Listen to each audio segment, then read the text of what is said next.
Okay, this morning I'm just going to throw up my hands and go, I don't know. I don't know if it's okay for a pundit to have a I don't know morning.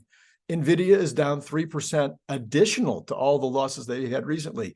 Tesla is down 2% this morning, even as Apple recovers a little bit. Analysts have been shifting their earnings and price targets for Tesla, but several of them have been up or neutral, where Goldman downgrading might be part of today's move, but oil and bond yields are both up. That would seem to be a benefit to Tesla. Anyway, this is Randy Kirk. Hit like and subscribe if you like the morning show, and then hit, that other thing, get notified. Yeah, these all help my algorithm. And I'll be having Brian White on later today. And you know how much you love it when Brian's on. He was at the Detroit Auto Show last week. So this should be really, really fun. All right. So Goldman Sachs lowered their profit forecast. Oh, yeah. Should I remember to mention this guy? Okay. Okay. They lowered their profit forecast for the clean energy car maker. Oh, that'd be Tesla, citing narrowing margins and lower selling prices. That would be, we know that there's going to be lower selling price. Well, yeah, a little bit lower selling prices because they haven't raised anything, and narrower margins. I don't think so. I don't know where they're getting the narrowing margins for the third quarter. I think everybody that's taking a look at it thinks margins will be going up. Anyway, Goldman Sachs analyst Mark Delaney held to his neutral rating on Tesla, as well as his 275 price target. We're below that price target now, suggested that recent price cuts are likely to pressure gross margins, which are already declining, and lead to overall market. We'll be talking about commodity prices in a minute. I think there's no chance margins are going to be continuing lower. Well, I'm not sure if that's why things have started off so badly, but you would think that high oil prices and the UAW strike, you know what I said earlier, just a few seconds ago, I said that the increasing yields would be beneficial to Tesla. I'm very sorry. Can I just correct that right now? I meant the oil prices and the UAW strike. Those are going to be things that are going to suggest additional increasing demand for Tesla, even in a so-so economy. These are both benefits to both the average selling price and the margins and the total potential sales. So I don't know. Again, I'm throwing my hands up this morning. All right. So we have Elon meeting Netanyahu, and during their private meeting prior to the live event, Netanyahu will seek to sway Musk to invest in Israel. In speaking to reporters on the tarmac at Ben Gurion International Airport, Netanyahu said, "I will start this visit in California, where I intend to meet the current leader of the most dramatic development in the new age and perhaps in general, Elon Musk. I will start this visit where, there was another, I'm sorry, something went wrong. Technical difficulties. Such praise for someone who is helping anti-Semites, right? Oh yeah, whatever.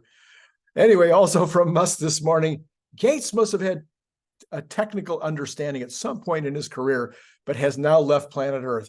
He kept speaking nonsense to me about how long-range semi was impossible. So I asked what his assumptions were, what the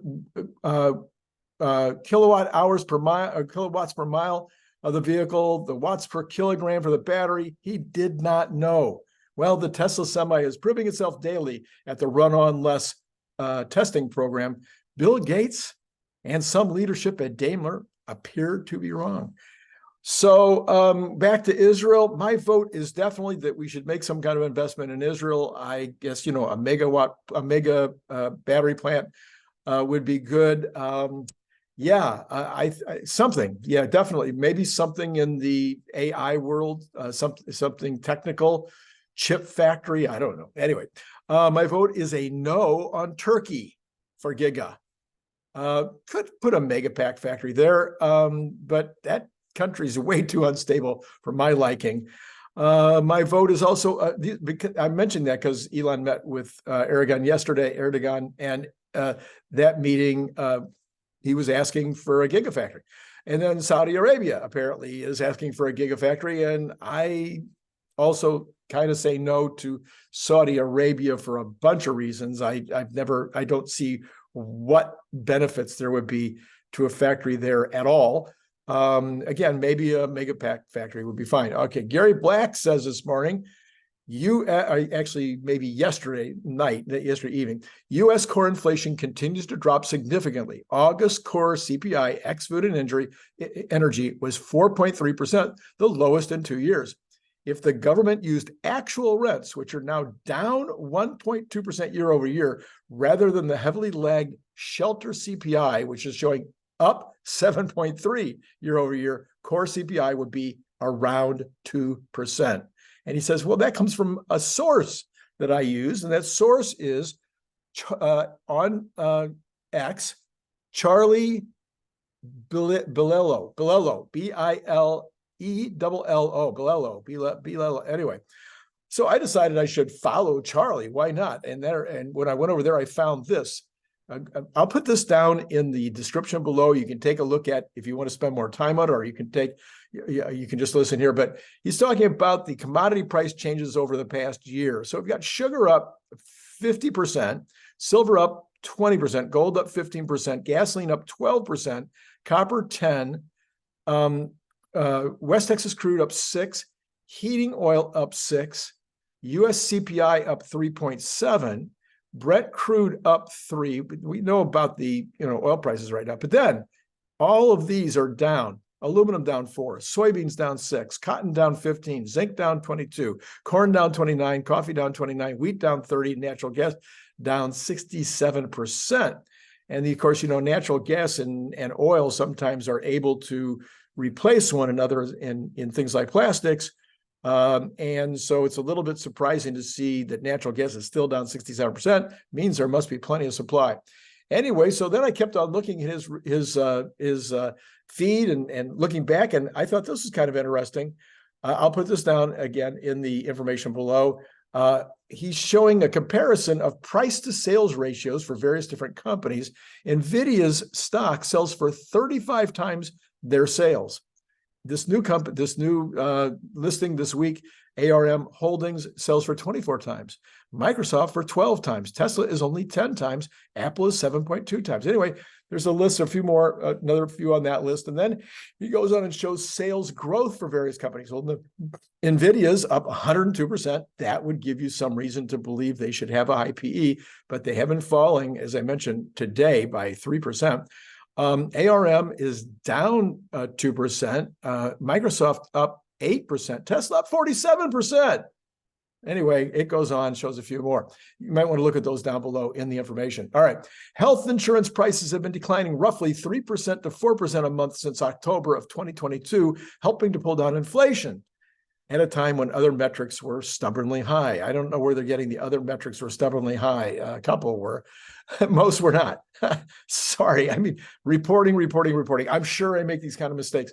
Now, for the year starting in October, the CPI for health insurance will start rising just over 1% a month each month over month.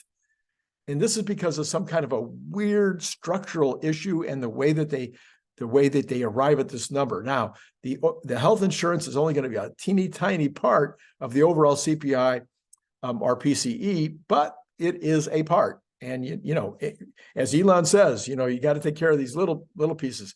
So this will have some impact going forward. But I thought it was worth reporting on.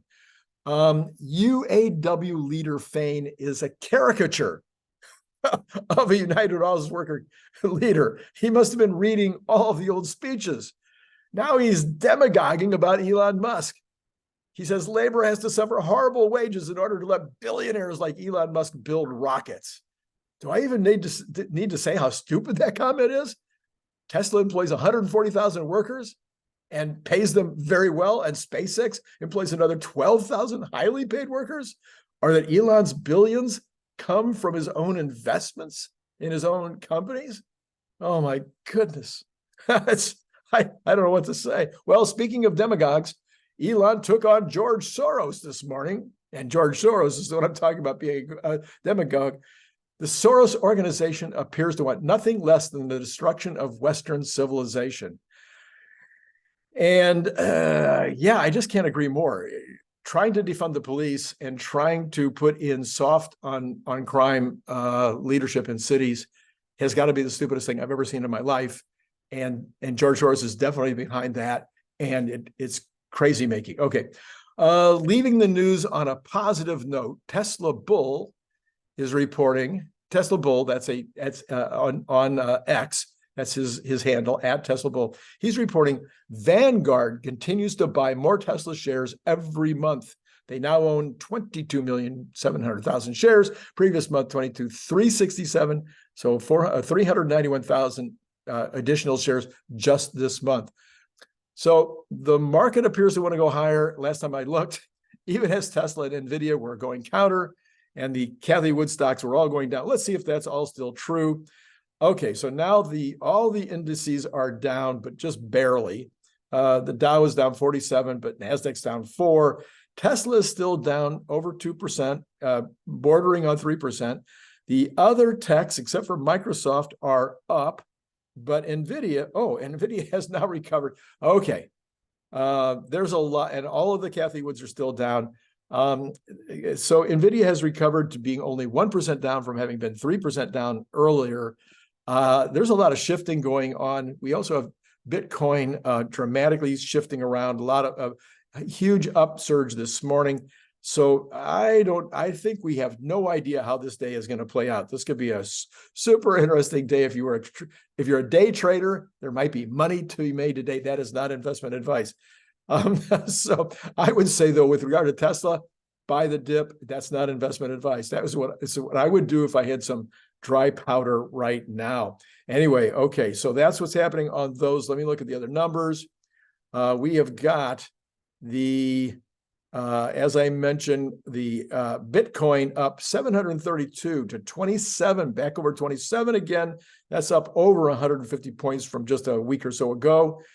We have got gold up teeny tiny, kind of flattish this morning. Oil is 91.62. Brent is up 94.47. Like I said, we're going to 100. I don't see anything to slow it down.